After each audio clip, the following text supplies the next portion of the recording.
Panibagong araw, panibagong gala na naman tayo. Hello mga bestie! It's me, Mira Zinzone, your friending gala.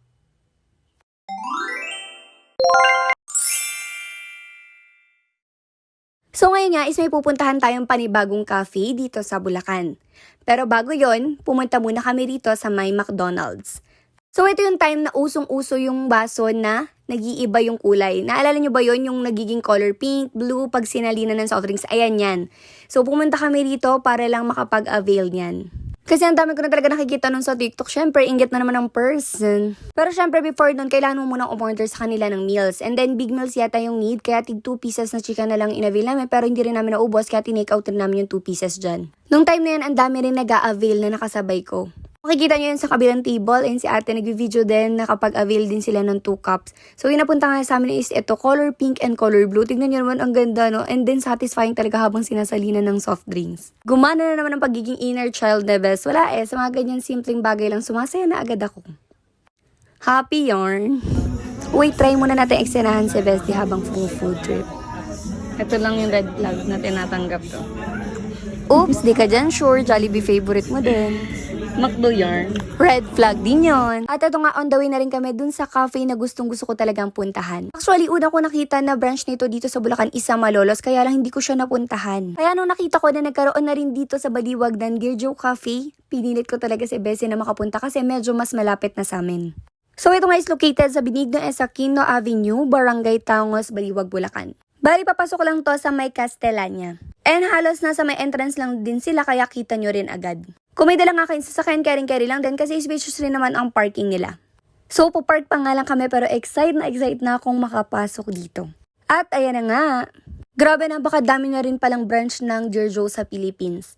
Meron na silang 21 branch sa Luzon and then 1 sa Visayas. Diba kung makikita nyo sa labas palang aesthetic na, and then pagpasok sa loob, ang bungad na agad sa inyo is yung mismong counter nila para pwede na kayong umorder.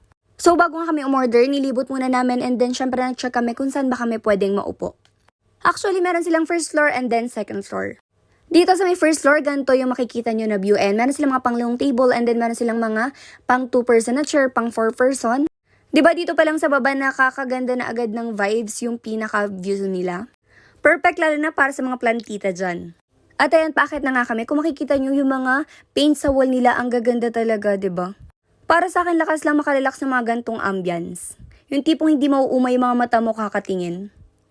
Ewan ko kung ako lang, pero sa tuwing nararating ko lang talaga yung mga dating gusto ko lang puntahan, ang saya-saya talaga ng puso ko, lalo na pag nakikita ko na mismo sa sariling mga mata ko yung dating nakikita ko lang sa picture. So ayan, dito sa taas is spacious din. Kung makikita nyo, pwede talaga siyang pang-pamilya, pang-barkada, or di kaya pang-couple katulad namin na pumunta dito. Siyempre, bago ang lahat to, order na nga tayo para matikman na natin yung mga nasa menu nila. So available sa menu nila, meron silang mga salad, pizza, rice meals, bread, and then cake.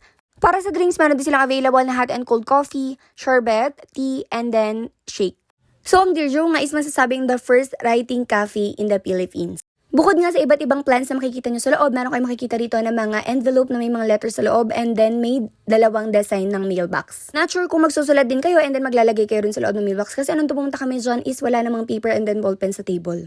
So, pag umorder nga pala kayo, may ibibigay sa inyong table buzzer or di kaya vibrating pager para pagka okay na yung order nyo, kukunin nyo na lang sa counter. At ito na nga yung in-order namin ni Bes. So, hindi na rin kami nag-rice meal kasi kakakain lang din namin kanina sa McDo. And umorder na lang kami nito. Carbonara and truffle potato chips. So, yung truffle potato chips na to, kalasa lang siya nung Calbee na honey butter.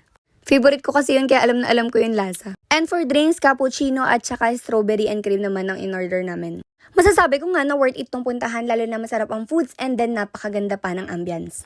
Halos ka-vibes nitong cafe nito is yung Fevana Roots Cafe sa Batangas and then ang Coffee Project. Masasabi ko nga din na isa talaga to sa mga must try na cafe na nasubukan ko. And sure ako, paglabas nyo dito, hindi lang isang picture ang nasa gallery mo. Dahil bawat sulok nga ng cafe na to is pang Instagrammable naman talaga. Yun lang, uwian na. Bye-bye!